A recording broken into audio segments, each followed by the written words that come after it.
بسم اللہ الرحمن الرحیم۔ السلام علیکم محترم سامعین اور عزیز طلبہ کرام، امید کرتا ہوں کہ آپ تمام احباب خیر و عافیت سے ہوں گے۔ آج کا ہمارا سبق نمبر 35 ہے، جس میں ہم شاعر الطرماح ابن حکیم کو پڑھیں گے۔ یہ ایک اسلامی شاعر ہے۔ یہ متکبرانہ چال چل رہا تھا بصرہ کی مسجد میں ان کی چال جو تھی نا وہ متکبرانہ تھی۔ کسی آدمی نے اس کی طرف دیکھ کر کہا کہ یہ متکبر کون ہے، تو انہوں نے یہ اشعار کہے تھے۔ آئیے ان کے اشعار کو پڑھتے ہیں اور انہیں سمجھتے ہیں۔ وقال الطرماح ابن حکیم لقد زادنی حبا لنفسی اننی بغیض الى كل امرئ غیر طائل وانی شقی باللئام ولا ترى شقیا بهم الا کریم الشمائل اذا ما رآنی قطع الطرف بینه وبینی فعل العارف المتجاهل ملأت عليه الأرض حتى كأنها من الضيق في عينيه كفة حابل أكل امرئ ألفى أباه مقصرا معاد لأهل المكرمات الأوائل إذا ذكرت مسعات والده الثنى ولا يضطني من شتم أهل الفضائل وما منعت دار ولا عز أهلها من الناس إلا بالقنا والقنابل۔ ترجمہ کرتے ہیں، لقد زادنی مجھے زیادہ کیا یا میری محبت میں اضافہ ہوا۔ لقد زادنی حبا میری محبت میں اضافہ کیا، لنفسی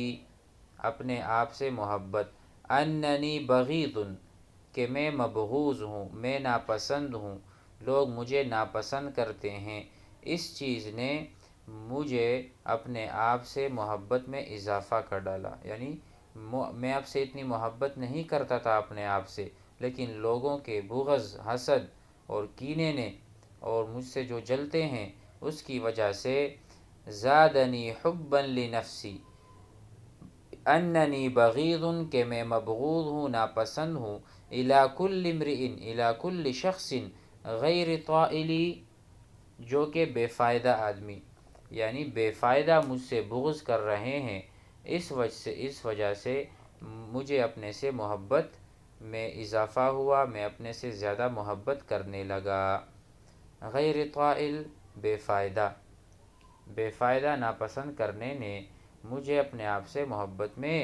آگے بڑھا دیا۔ وَأَنِّي شَقِيٌّ بِاللِّئَامِ وَلَا تَرَى اور میں کمینوں کے ہاں بدبخت ہوں۔ وَأَنِّي شَقِيٌّ اور میں بدبخت ہوں۔ شقیٌ کا جو الٹ ہے یا ضد ہے وہ ہے سعید۔ وَأَنِّي سَعِيدٌ میں خوشبخت ہوں، میں سعادت مند ہوں، لیکن وَأَنِّي شَقِيٌّ میں بدبخت بِاللِّئَامِ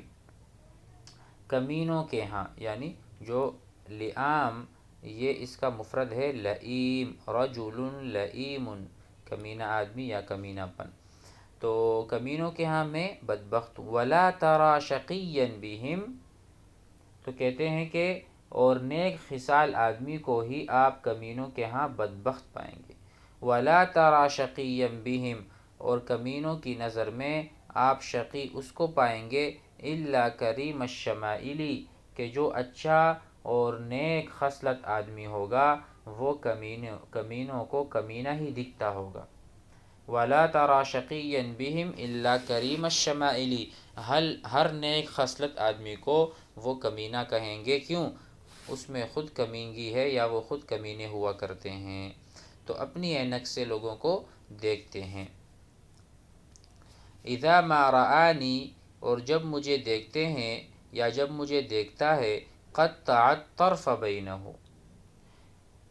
جب وہ مجھے دیکھتا ہے تو میرے اور اپنے درمیان نگاہ کو پھیر لیتا ہے، یعنی تجاہل عارفانہ۔ وبینی فعل العارف المتجاہل یہ وہی ہے، تجاہل عارفانہ سے کام لیتا ہے۔ تو بینہ و بینیا، اپنے درمیان اور میرے درمیان وہ کام لیتا ہے، فعل العارف گویا وہ جانتا ہے، المتجاہلی لیکن تجاہل برتتا ہے، گویا کہ میں نہیں جانتا، اس طرح سے ظاہر کرتا ہے۔ ملأت علیہ الارض حتی کأنہا، کہتے ہیں میں نے اس پر زمین کو تنگ کر دیا ہے، من الضیق، ملأت علیہ الارض میں نے اس پر زمین کو یعنی میں نے بھر دیا ہے، گویا کہ کأنہا من الضیق، گویا کہ تنگی کی وجہ سے، فی عینیہ، یہاں تک کہ وہ زمین باوجود وسعت اور کشادگی کے اس کی آنکھوں میں تنگی کی وجہ سے ایسی ہو گئی ہے، کفۃ حابلی، کفۃ حابلی گویا کہ ایسی ہو گئی ہے شکاری کا گھڑا، جیسا کہ شکاری کا گھڑا ہوتا ہے، یعنی جس پر شکاری جال بچھاتا ہے تنگ ہوتا ہے، اسی طرح اس کی دنیا اس پر تنگ ہو گئی ہے، باوجود کہ دنیا وسعت اس میں بہت۔ دیکھو، ملأت علیہ الارض، حتیٰ میں نے اس پر زندگی یا میں نے اس پر زمین کو اتنا تنگ کیا ہے، حتیٰ کأنہا من الضیق، گویا کہ وہ تنگی کی وجہ سے، فی عینیہ اس کے آنکھوں میں ہے، کفۃ حابلی جیسا کہ ایک شکاری جال پھینکتا ہے، جتنی زمین اس کے جال کے نیچے اس طرح سے تنگ ہو چکی ہے، اور گویا کہ وہ اس کا دم گھٹ رہا ہے۔ ٹھیک ہے، آگے کہتے ہیں اکل امرئ، کیا ہر ایک آدمی، کیا ہر وہ آدمی، اکل امرئ، حمزہ استفہامیہ ہے، ہل کل امرئ، کیا ہر آدمی، الفا اباہ مقصرا، جس نے اپنے ابو کو، اپنے باپ کو کوتاہ دیکھا ہے، کوتاہیاں کرتا تھا، یعنی ہر آدمی جو اپنے باپ کو کوتاہ اس نے دیکھا ہے وہ بھی کوتاہیاں کرتا تھا، تقصیر اس سے صادر، مقصرا معاد لأہل المکرمات الاوائل، تو کیا ہر آدمی جس نے اپنے باپ کو کوتاہ پایا ہو گزشتہ شرفاء کے ساتھ دشمنی کرے گا؟ مقصرا معادن، معادن معنی العدو المخالف، معادن دشمنی کرے گا، لأہل المکرمات الاوائل جو اس سے پہلے کے گزشتہ شرفاء ہیں جو گزر چکے ہیں، یعنی اگر کسی کا باپ کوتاہ ہوگا، تنگ نظر ہوگا، اس میں خود بہت سی خامیاں ہوں گی، کیا ہر آدمی جس کا باپ برا تھا وہ ہر کسی کو بری نظر سے دیکھے گا؟ تو وہ اس میں ملامت کر رہے ہیں کہ ایسے لوگ بھی گزرے ہیں جو شرفاء تھے، کیا اس کے ساتھ بھی دشمنی پر اترا ہوگی؟ اذا ذکرت مسعات والدہ اصطنا، پہلے آپ سمجھیں اصطنا کا کیا مطلب ہے۔ اصطنا کا مطلب ہے سکڑ جانا، سکڑ جانا، کہتے ہیں اذا ذکرت مسعات والدہ اصطنا، جب اس کے والد کے جو کام ہیں، کرتوت ہیں، جب وہ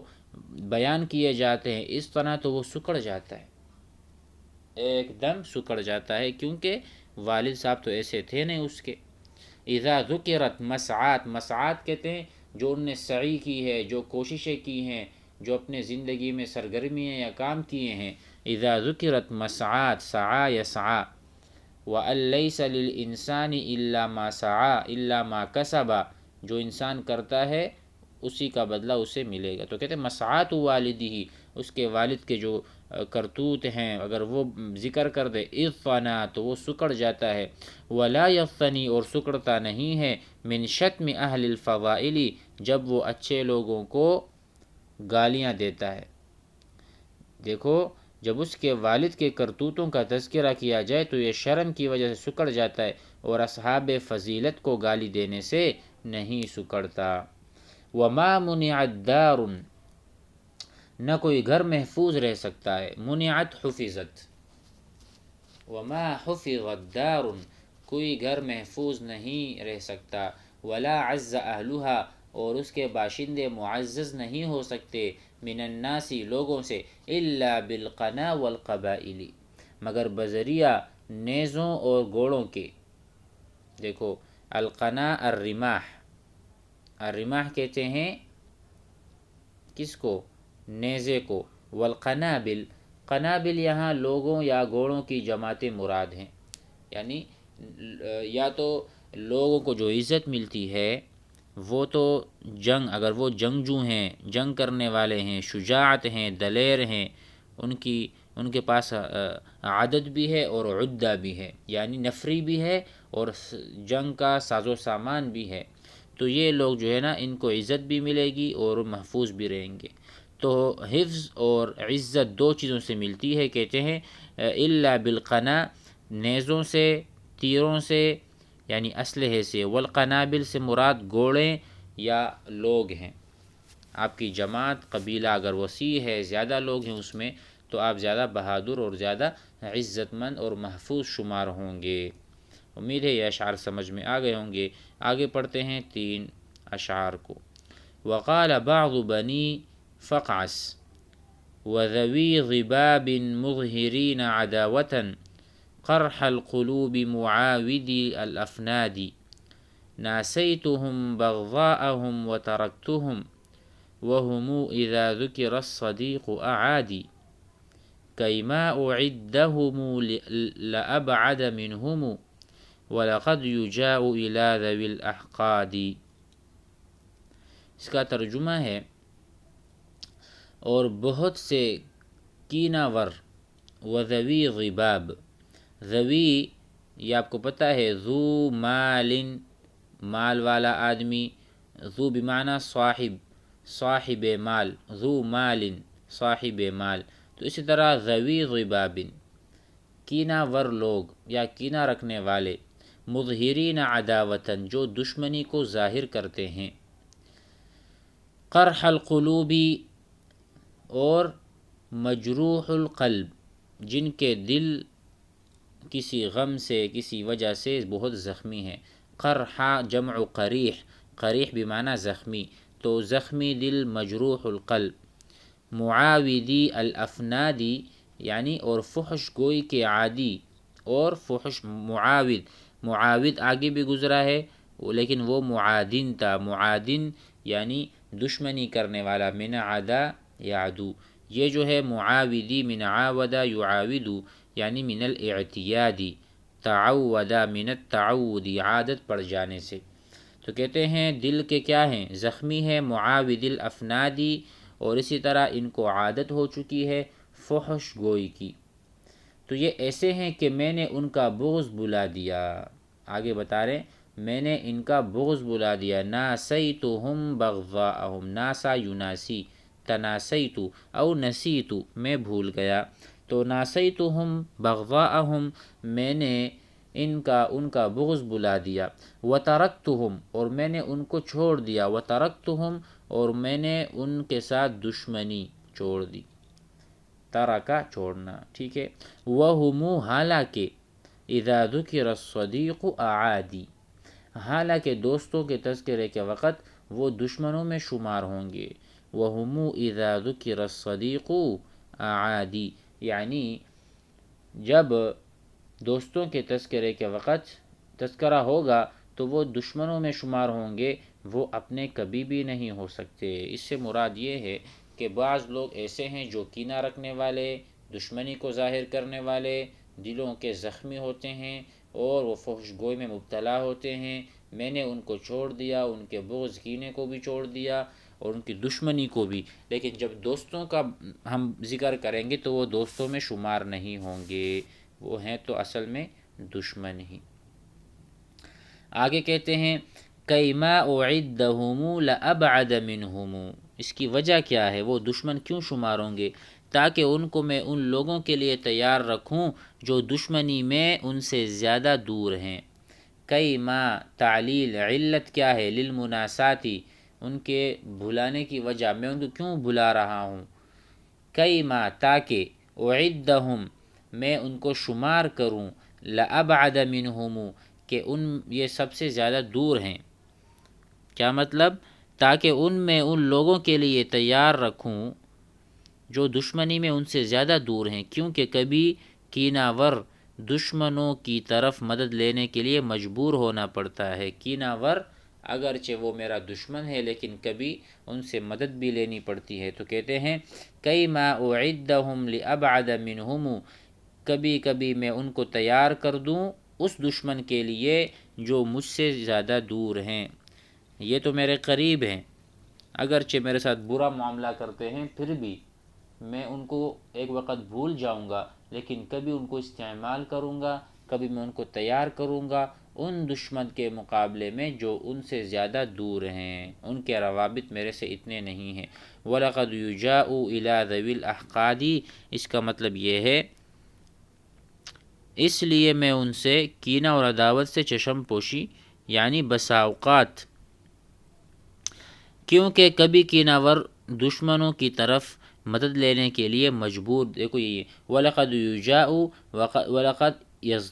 يَسْتَرُّ اضطرار کی حالت، مجبوری کی حالت، میں ان کو اس لیے اپنے قریب کرتا ہوں بعض اوقات کیونکہ وَلَقَدْ يُجَاءُ کبھی کبھی انسان اضطرار کی حالت میں ہوتا ہے، إِلَىٰ ذَوِي الْأَحْقَادِ اس سے زیادہ دشمن اور اس سے زیادہ حقد رکھنے والے، حقد اور حسد رکھنے والوں کی دشمنوں کو رفع کرنے کے لیے کینہ اور عداوت رکھنے والوں سے مدد لی جا سکتی ہے، اسی لیے ان کو میں زیادہ دور نہیں کرتا۔ امید ہے کہ یہ اشعار بھی آپ حضرات کو سمجھ میں آ گئے ہوں گے۔ والسلام علیکم۔